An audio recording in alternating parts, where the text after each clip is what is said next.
पता है, आप पता है, मुझे तो पता नहीं था पैनल आज गौरांग सर है कि नहीं है। आपके आने से जस्ट पहले गौरांग सर एक रमेश कोठारी साहब ने सवाल पूछ दिया। आशीष जी, गौरांग सर से जरूर पूछना शेयर को हिंदी में क्या कहते हैं। गौरांग सर, शेयर को हिंदी में क्या बोले? शेयर को आप कुछ सोच के कह सकते हैं आप, क्योंकि जब आप प्रतिभूति, मुझे पता है प्रतिभूति कहते हैं यार गौरांग सर, है ना प्रतिभूति। मान अरे गौरांग सर भी मानते मेरा सिक्का। अच्छा बताया आपने। कावा सर क्या कह रहे हैं? नहीं, मैं कुछ नहीं कह रहा, मैं कुछ नहीं कह रहा। अच्छा, मुझे भी नहीं पता। प्रतिभूति सही कह रहा, यही होता है क्या? मुझे पता है। शेयर इज प्रतिभूति। गावा सर, कल से आप एक एक बढ़िया सी प्रतिभूति लेकर आएंगे रोज सुबह हमारे लिए। आज गौरंग बोल्ड हो गए। नहीं, ये रमेश कोठारी जी ने बोल करने की कोशिश करी। रमेश जी, आंसर मिल गया आपकी क्वेरी का। चलिए अब सवाल जवाब के सिलसिले की, सॉरी, अब जरा सा स्टॉक स्पेसिफिक मूव्स की तरफ चलें, खबरों वाले स्टॉक्स की तरफ बढ़ा जाए। और कंचन आपको आपकी स्क्रीन पे नजर आएंगी। कंचन, गुड मॉर्निंग। सबसे पहले एक काम करें, इंडस टावर रेडार पे। इंडस टावर, मानस आप चार्ट खोलो, मैं आ रहा हूं आपके पास। क्या अपडेट्स हैं Kanchan? Good morning sir. Basically जो टैक्स ट्रिब्यूनल है वो उन्होंने कंपनी के पक्ष में फैसला ले लिया है, जिसके बाद कंपनी की 3,500 करोड़ की जो देनदारी है वो कहीं ना कहीं हमें घटती हुई नजर आएगी। अब जो 2020 में जब इनका भारतीय इंफ्राटेल के साथ जो मर्जर हुआ था, उसके बाद जो इनको एसेट मिले थे, ये पूरा का पूरा विवाद ही उसको लेके खड़ा हो गया है, क्योंकि जो इनका एसेट था उसके ऊपर जो डेप्रिसिएशन था उसकी देनदारी ना करने को लेके ये पूरा का पूरा विवाद खड़ा हुआ था। लेकिन फाइनली टैक्स ट्रिब्यूनल से कंपनी के फेवर में फैसला आया है, तो कंपनी के लिए पॉजिटिव खबर बनके सामने आ सकती है। तो जो कंटिजेंट लायबिलिटी बैठ रही थी 3,500 करोड़ रुपए की, सीधा सीधा रिडक्शन हो गया, बढ़िया रिलीफ मिल रही है इंडस टावर को। गौरांग सर, आप लोग का इंडस टावर पे व्यू क्या? काफी कुछ पॉजिटिव। वो एक क्लीन आउट ट्रेड होना था वोडाफोन पीएलसी का, वो हो गया। वोडाफोन जो इनका एक कस्टमर है, क्लाइंट है, उसमें प्रमोटर्स पैसा डाल रहे हैं, तो at least as a going concern थोड़ी बहुत विजिबिलिटी नजर आने लगती है। और इंडस टावर के लिए इस तरह की अच्छी खबरें आ रही हैं। आप लोग का खरीदारी करने का कॉल है इस काउंटर पे लंबी अवधि के लिए? नहीं सर, तो कवरेज है हमारी आशीष, लेकिन अगर आपका पुराना निवेश है तो बने रहे, क्योंकि थोड़ा बहुत और स्पष्टीकरण आने का हमें इंतजार है। और अगर वो आ जाता है तो फिर नई खरीद का भी आप सोच सकते हैं, लेकिन फिलहाल अगर आपका पुराना निवेश है तो आप बने रह सकते हैं। ओके, ये मैंने इसलिए नहीं लिया इसको आज बिग स्टॉक्स में, क्योंकि ये स्टॉक में दिक्कत क्या आती है, गैप अप में सारा मामला निपट जाता है इसका, उसके बाद मूव्स नहीं आते हैं। वैसे खबर पॉजिटिव है, वो देखते हैं। और पोर्टफोलियो इन्वेस्टर्स के लिए तो खैर अच्छा स्टॉक रहा है पिछले कुछ समय में। देखते हैं आज किस तरीके से रिएक्ट करेगा, लेकिन मैंने इसके लिए आज इसको नहीं इंक्लूड किया, क्योंकि नॉर्मली इसमें मैंने देखा है गैप अप के बाद कुछ बहुत ज़्यादा फॉलो थ्रू मिलता नहीं है। ठीक बात है, थोड़ा सा कॉशियस रहिएगा इस काउंटर को लेकर। लेकिन मानस, चार्ट्स के समीकरण क्या? तेजी का मूड बन रहा है चार्ट्स को देखकर? देखिए, फिलहाल के लिए तो कंसोलिडेशन दिख रहा है और 100 डे और 20 वीक मूविंग एवरेज पे स्ट्रॉन्ग रेजिस्टेंस है। तो जब तक 365 के बाहर ना निकले, उसके ऊपर ना निकले, तब तक आपको इंडस टावर में फ्रेश खरीदारी नहीं करनी है। नीचे की तरफ अगर देखें तो करीब 330 रुपए पे एक सपोर्ट दिखता है। तो अगर आपके पास लॉन्ग पोजीशन है तो आपको 330 का स्टॉप लॉस लगाना है, लेकिन फ्रेश खरीदारी 365 रुपए के ऊपर ही करें। ओके, ये हो गई इंडस टावर, जिसमें एक बढ़िया रिलीफ प्ले आउट हो रही है और गैप अप पे खुल के ठंडा पड़ने का डर। और मानस भी कह रहे हैं कंसोलिडेशन में ये स्टॉक नजर आ रहा है, शायद इसीलिए भी ये फिर मीनिंगफुल तेजी दिखा नहीं पाता खबरों पर। मैनकाइंड फार्मा QIP खुलने जा रहा है, खुल गया सॉरी। तो कंचन डिटेल बता देंगी, इतने में पीछे से शिल्पा जी चार्ट के समीकरण देख लेंगी। क्या अपडेट्स हैं? 3,000 करोड़ के QIP को मंजूरी मिल गई है। अब जो ये पैसा है बेसिकली वो भारत सीरम का जो इन्होंने एक्विजिशन किया था उसको फंड करने में इस्तेमाल किया जाएगा। फ्लोर प्राइस की बात करी जाए तो वो है 2,616 प्रति शेयर का, यानी कि अपना इसका जो इस टाइम पे करंट प्राइस है वहां से ये 5% डिस्काउंट पे सामने उभर के आया है। और QIP में 2.9% इक्विटी का डाइल्यूशन होने की संभावनाएं जताई जा रही है, लेकिन जो इन्होंने अभी रिसेंटली एक्विजिशन किया था उसके लिए पैसा कहीं ना कहीं जुटा रही है कंपनी। एक जमाना था जब QIP के अपडेट आते थे लगता है डाइल्यूशन होगा तो लाल में होगा, आजकल तो QIP वाले स्टॉक भी चलते हैं। शिल्पा जी, आप लोगे क्या मैनकाइंड फार्मा? जी आशीष, अगर आप देखेंगे तो वीकली पे तो एक ब्रेकआउट है और यहाँ पे जो इसका रीसेंट हाई था 2874 के अराउंड, वहां पे ये इमीडिएट बेसिस पे जा सकता है।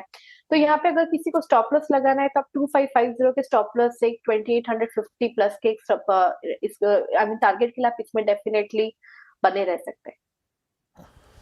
अच्छा, एक ही QIP नहीं है, और भी QIPs हैं। कंचन, और क्या अपडेट? तो सबसे पहले बात कर लेते हैं HCC की, बिकॉज यहाँ पे भी हमें सामने आता हुआ दिखाई दिया है 400 करोड़ का QIP लॉन्च। अच्छी डिमांड रहने से बेसिकली यहाँ पे 200 करोड़ का एक ग्रीन इशू ऑप्शन भी है, जिसका फ्लोर प्राइस अगर हम बात करें तो वो है 45.27 पर शेयर का, यानी कि अपने जो करंट प्राइस है वहां से ये 8.4% डिस्काउंट पे सामने उभर के आया है। और QIP में करीबन 14 करोड़ शेयर का डाइल्यूशन होगा, और जो ये पैसा कंपनी खर्च करने वाली है वो करने वाली है अपने डेट रिडक्शन में और साथ ही साथ एक्सपेंशन प्लान्स में। ओके, रखिए इस काउंटर को भी रडार पे। देखते हैं किस तरह से मैनकाइंड फार्मा, किस तरह से HCC खोलने के बाद बिहेव करता है। उसके बाद एक्सपर्ट से अपन कर लेंगे रिविजिट। गौरांग सर, ये रियल एस्टेट क्यों इतना भाग रहा है? कल तो जबर भाग रहे थे तेजी में। वायदा वाले भी गजब कर रहे थे, कैश वाले भी गजब कर रहे थे। कल एक ही चीज चमक रही थी, वो रियल्टी इंडेक्स था। और अपडेट्स ऐसे थे, मुंबई में कीमतें तो बढ़ नहीं रही हैं प्रॉपर्टीज की, सप्लाई ओवरहैंग बना हुआ है। कुछ कह रहे थे कि अब तो शायद ये लोग नेगोशिएशन टेबल पे वापस जा रहे हैं JDS को रीनेगोशिएट करने के लिए, क्योंकि बीच में बड़ा एग्रेसिव हो गए थे ये लोग। तो ये फिर स्टॉक में इतनी तेजी क्यों आ रही है? अनुमानित जो लॉन्चेस को लेकर के, और मुंबई जैसे शहर में जहां पर जमीन की किल्लत है, रीडेवलपमेंट, हमने रिपोर्ट पढ़ी होगी, शायद आप लोगों ने भी पढ़ी होगी, बहुत बड़ा मौका है रीडेवलपमेंट काफी सारी कंपनियों के लिए। और खास करके सेंट्रल मुंबई और वेस्टर्न और ईस्टर्न सबर्ब्स में जहां पर इमारतें काफी पुरानी है, मरम्मत करने के लिए उनके पास पैसे नहीं है, तो जाहिर है वो रीडेवलपमेंट के लिए जाती है। तो चर्चा में था, लेकिन ये बहुत अनुशासन आने के बावजूद आशीष, ये क्षेत्र अभी भी हाई बीटा है।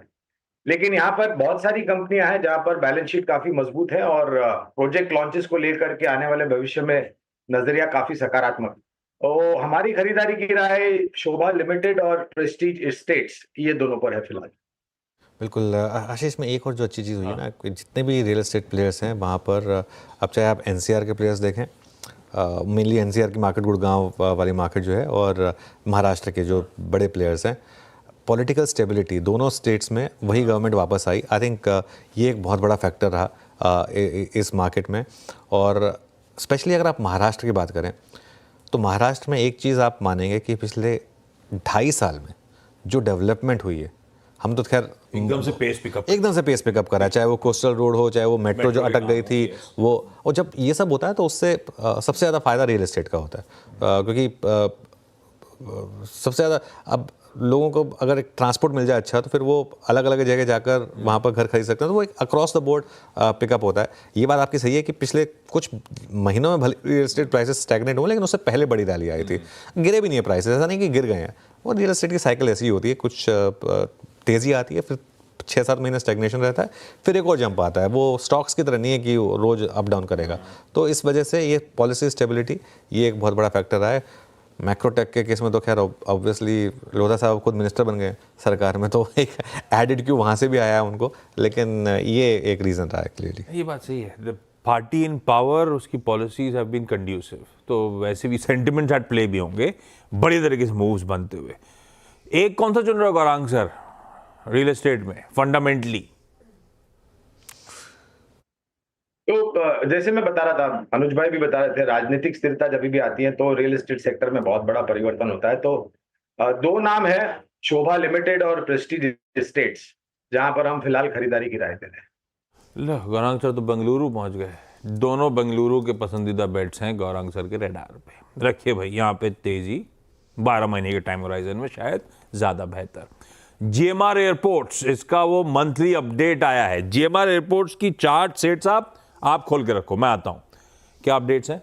तो नंबर अच्छे उभर के सामने आए हैं। अगर टोटल पैसेंजर ट्रैफिक की बात करें तो ये Y-on-Y बेसिस पे हमें 14% बढ़ता हुआ दिखाई दिया है और मंथ ऑन मंथ बेसिस पे इसमें 5% का एक इजाफा आया है।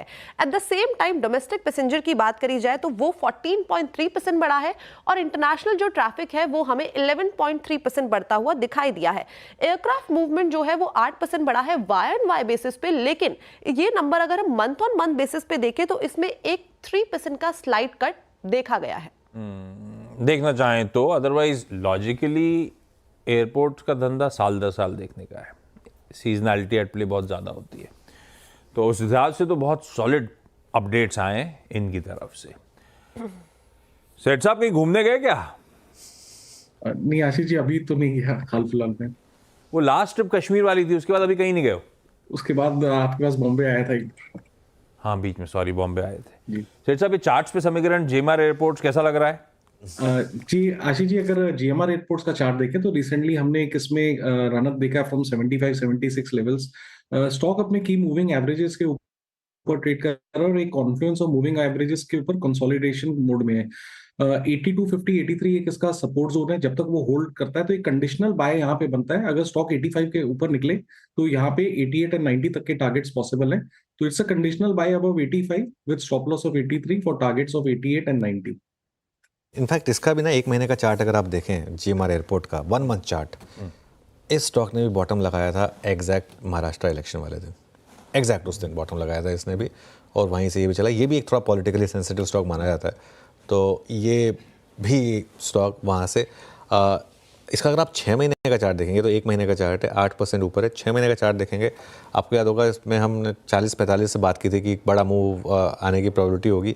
100 तक गया था वो, 100 के बाद इसमें फिर करेक्शन आई थी, वो नीचे आया था और अब थोड़ा सा वापस उस लेवल पर आने की कोशिश कर रहा है। अगेन ये वो स्पेसेस हैं जहाँ पर थोड़ी सी जगह, इसी को अब थोड़ा सा और अगर आप बढ़ा देंगे, 12 महीने का चार्ट कर देंगे इसको, तो मेरे ख्याल से उसमें फिर आपको वो मूव दिखाई देगा जो इससे पहले आया था।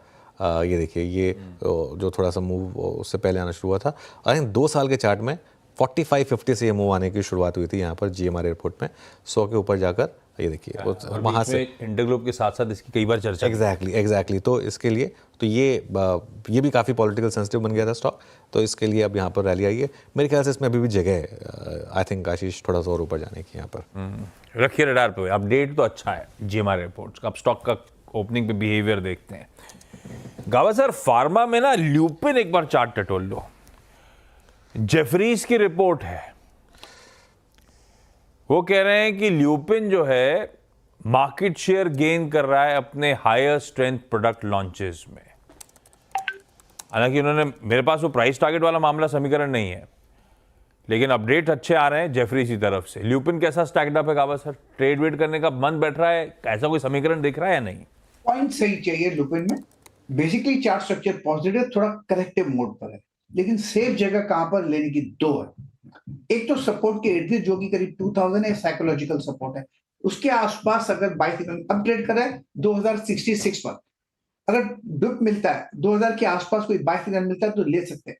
उसके बाद जो सपोर्ट है 1920 का, लेकिन जो रियल सपोर्ट है जब वो 2100 पार कर ले, वहां पर एक दिखाएगा डेमोन्स्ट्रेशन ऑफ स्ट्रेंथ, और स्ट्रेंथ लेना चाहिए। ल्यूपिन बढ़िया स्टॉक है लॉन्ग टर्म के लिए, खाली एक जगह अच्छी होनी चाहिए खरीदने की, वो है 2100 के ऊपर आज। बाकी के सारे इंपॉर्टेंट स्टॉक्स इन न्यूज जो बचे हुए हैं कंचन से पहले जान लेते हैं। कंचन, और क्या रडार पे अपने? जी, माइंडस्पेस रीट, यहाँ पे 1903 करोड़ की बड़ी ब्लॉक डील संभव है। बेसिकली जो आबू धाबी इन्वेस्टमेंट अथॉरिटी है वो ब्लॉक डील के जरिए 9.2% की हिस्सेदारी बेचने वाली है। उन्होंने एंट्री ली थी जनवरी 2022 में, और ये क्लीन ट्रेड सामने बन के आ सकता है।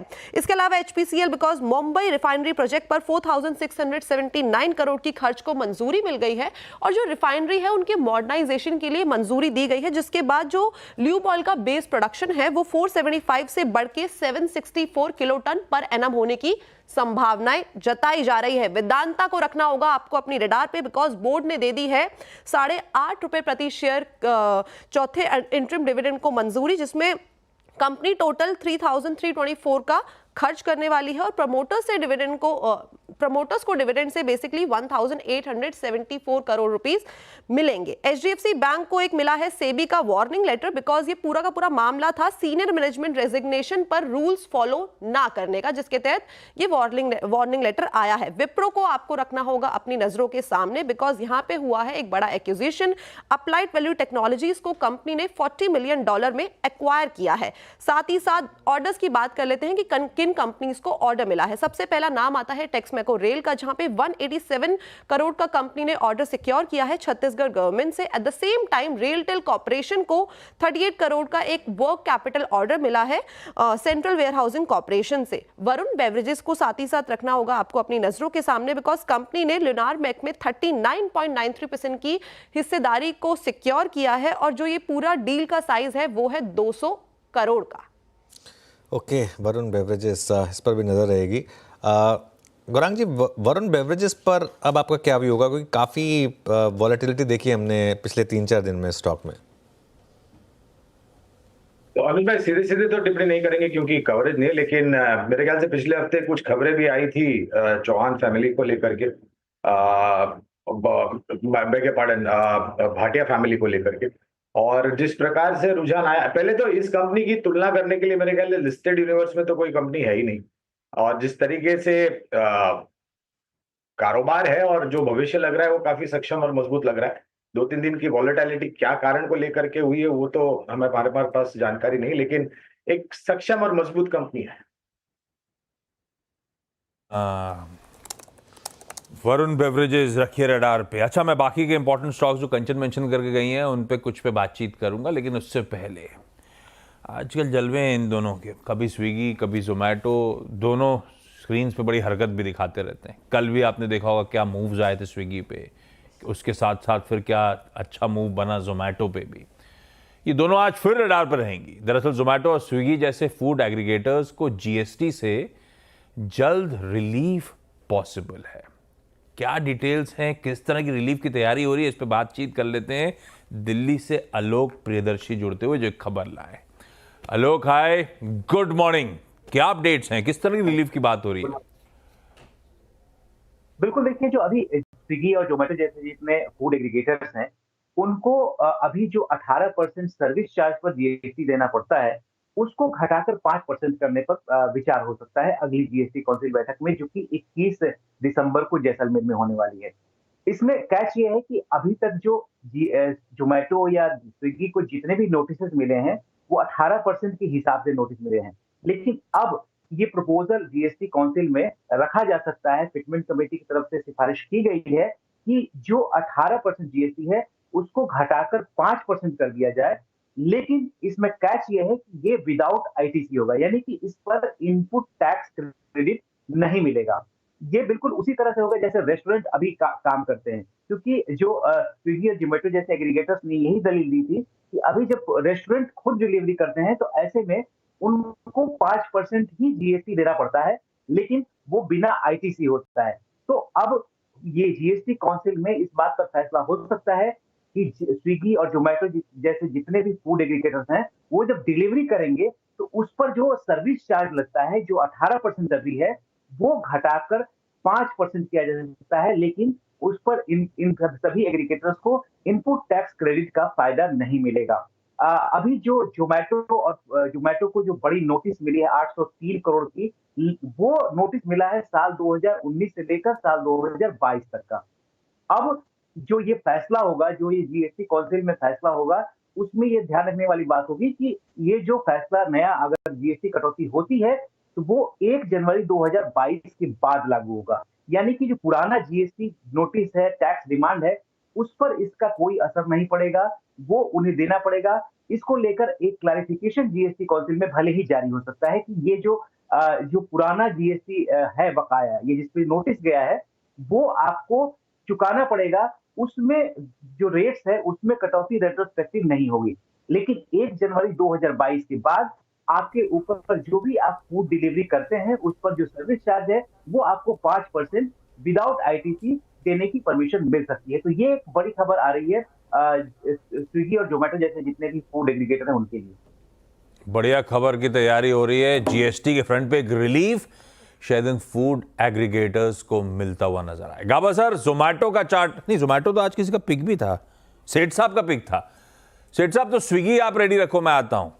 ये आलोक, मुझे लगा आप सुबह सुबह जुड़ोगे तो मंकी कैप वगैरह पहने होगे, ठंड हो रही होगी, आप तो ऐसे ही बैठे हुए हो यार।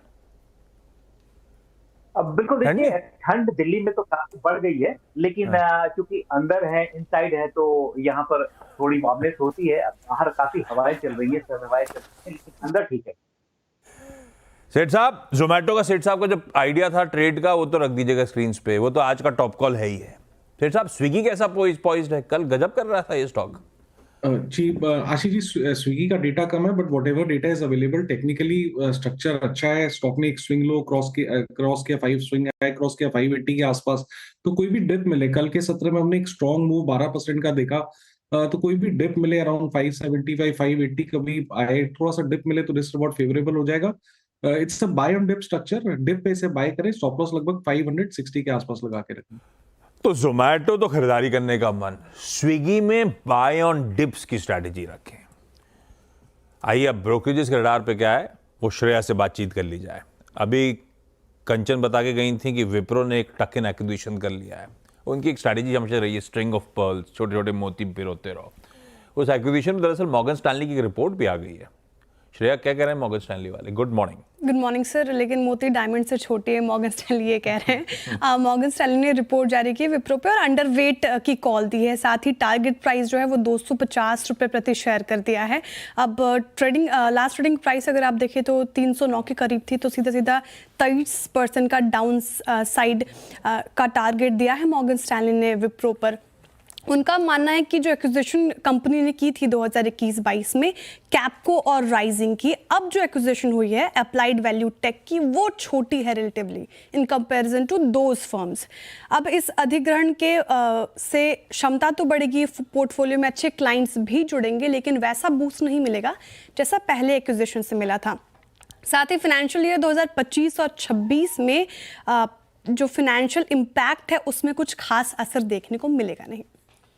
250 के टारगेट, ये खड़ा हुआ है 309 के आसपास, ये तो अच्छे खासे डाउनसाइड की बात कर रहे हैं विप्रो पे। कल भी जब श्रेया आई थी तो कुछ आईटी कंपनीज पे डाउनग्रेड्स थे, है ना? जी, सिटी की टीसीएस पे थी। सिटी की रिपोर्ट्स थी, टीसीएस, टेक महिंद्रा वगैरह पे। भाई ये रडार पे रखिए, आईटी थोड़े से ब्रोकरेजेस थोड़े से डाउनसाइड के टारगेट्स खोल रहे हैं। विप्रो पे आगे चर्चा करता हूँ, पहले श्रेया से दूसरी एविएशन एज अ स्पेस पे एक रिपोर्ट, और उसमें तो एक ही बड़ा लिस्टेड प्लेयर है। श्रेया, क्या रिपोर्ट है? जी, जेफरीज ने एयरलाइंस पर अपनी रिपोर्ट जारी की और 2 स्टॉक्स इंडिगो और एयर इंडिया पे अपनी राय रखी है। जहां इंडिगो के लिए अच्छी बातें कही गई, वहां जेफरीज ने एयर इंडिया की कुछ दिक्कतें उजागर की है।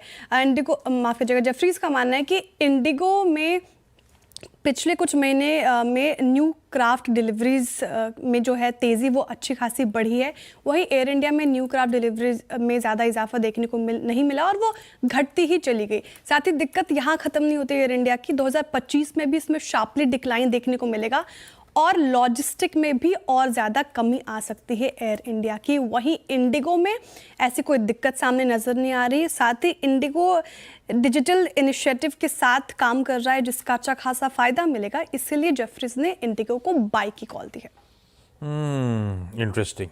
तो इंटरग्लोब एविएशन रखिए रडार पे। जेफरीज कह रहा है एयर इंडिया एक ही कॉम्पिटिटर रह गया है कायदे का, वो भी अगर पस्त पड़ने वाला है तो इंटरग्लोब और फायदा बनाता हुआ नजर आएगा। और वैसे भी डोमेस्टिक ट्रैफिक के तो अपडेट्स कुछ देर पहले GMR एयरपोर्ट्स की चर्चा हुई है। स्वीट स्पॉट में इंडस्ट्री और उसमें और स्वीटर स्पॉट पे शायद इंटरग्लोब एविएशन पहुंचता हुआ नजर आए।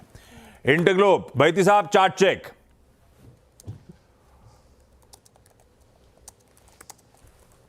आशीष जी, चार्ट स्ट्रक्चर अच्छा बना हुआ है इसका। स्टॉक थोड़ा सा कंसोलिडेट कर रहा है एक अच्छे स्विंग देने के बाद 200 डेमा से जो इसका स्विंग मिला था, और अब एक लेवल पे कंसोलिडेट कर रहा है। इसका ब्रेकआउट जो आएगा वो 4450 के ऊपर आएगा, तो यहाँ पे खरीदारी की जा सकती है, लेकिन 4450 के ऊपर और पोजीशन ऐड करने की सलाह रहेगी, तो रिवर्स पिरामिडिंग करने की सलाह रहेगी इसमें। और हमें लग रहा है कि इसमें 4600 तक का लेवल देखने मिल सकता है। जो स्टॉप लॉस इसमें मेंटेन करना है एक्जैक्टली 20 डेमा 4340 के करीब का कैसे मेंटेन करे। चलिए भाई, इस नोट पर एक काम करा जाए, बाकी के स्टॉक्स तो आगे जब एक्शन पिकअप होगा स्क्रीन्स में, जब कंटिन्यूस सेशन शुरू होगा तब बातचीत कर लेंगे। मुनाफे की तैयारी अब यहां पे समेट ली जाए। छोटा सा ब्रेक के उस पार मंगलवार का पहला सौदा।